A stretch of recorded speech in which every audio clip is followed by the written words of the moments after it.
At first, it didn't bother me. Moving is tough, and it's easy to forget things when you're in a rush to get everything packed in time for the move-out date. According to my landlord, the previous tenants had left immediately after their lease was up. They barely cleaned and left nothing behind. When I say nothing, I mean nothing. They even took the microwave, which was built into the kitchen and not their property. The first few times I got their mail, I just stuck it into the outgoing slot and went on my way. No big deal. After a month, it started to get annoying, not to mention weird. These weren't just newsletters or coupon books either. I was getting their bank statements, their insurance papers, credit card bills, the whole 9 yards. I got fed up and called the post office. They told me the previous tenant never changed their address, but they promised to hold all their mail from now on. True to their word, every envelope I got the next day had my name on it. I only occasionally got the previous tenant's stuff after that, usually junk mail that slipped through the cracks, magazine subscription offers, and requests for donations to random charities. I guess in addition to their bills, they weren't interested in a free year's enrollment in the Cheese of the Month Club. Whatever. Into the trash it went. One day, I got something a little different. Mixed in with my electric bill and a letter from my grandma, there was a plain white envelope with no return address. It looked like the kind that came with greeting cards, but it didn't feel like there was a card inside.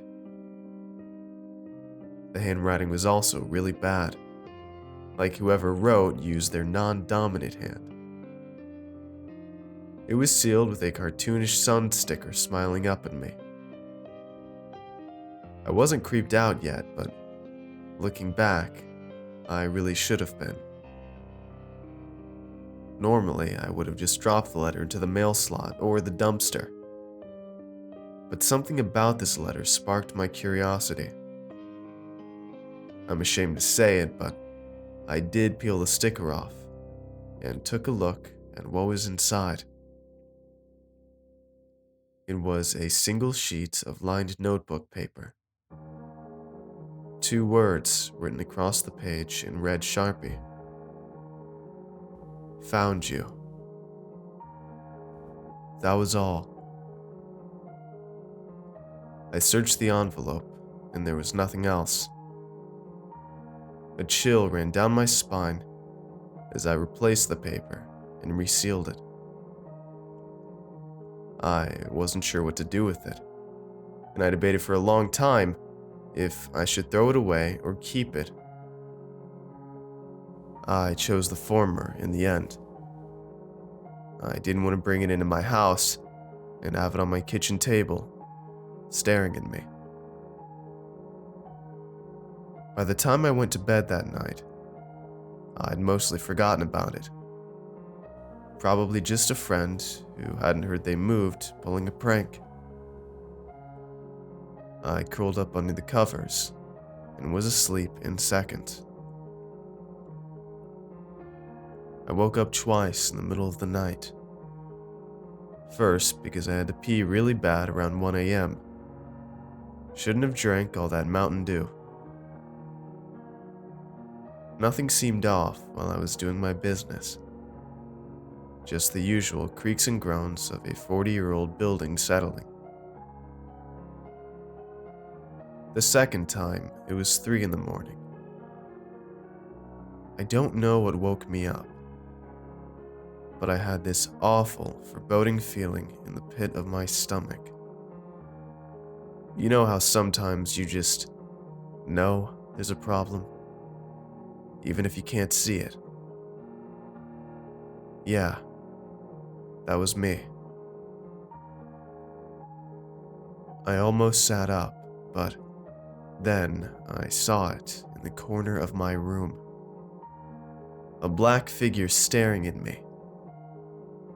He wasn't too tall or big, and definitely a person.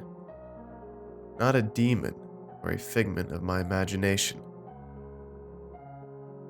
I could hear him breathing behind a mask.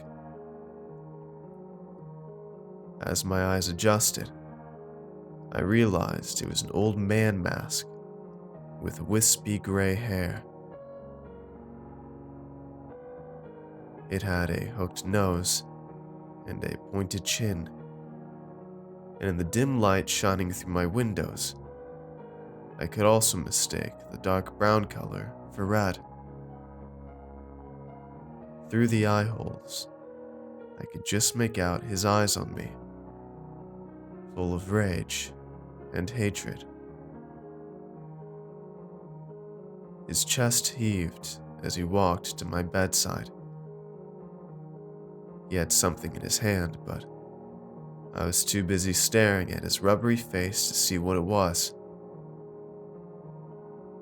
My heart nearly exploded when he leaned over me, getting close enough that his fake nose brushed against my real one. He breathed hard, like a bull about to charge. I still hear that sound in my nightmares. Then, to my complete and utter amazement, he did nothing. He straightened up, walked out of my room, and then out my front door. I even heard the lock click into place. His footsteps disappeared down the hall, and that was it. Of course, I called the police, but the man was long gone by the time they got there. I gave them the best description I could, which was basically nothing. And they gave me the whole, "Thank you, ma'am, we'll do what we can, call us if you have more trouble" spiel. I was pretty sure I'd never hear from them again, so I put it aside and got to work changing all the locks and buying a stun gun. 2 days later, another unmarked envelope appeared in my mailbox.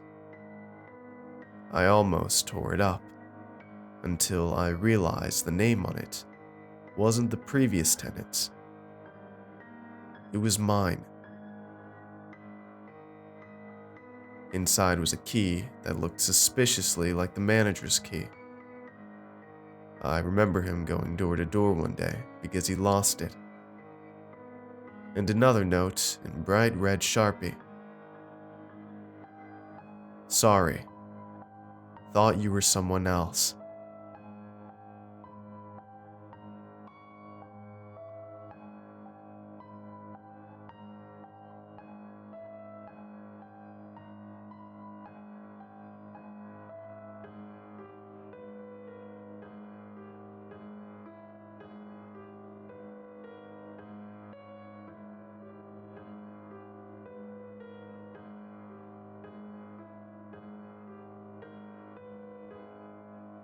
Hey everyone, I hope you enjoyed today's video.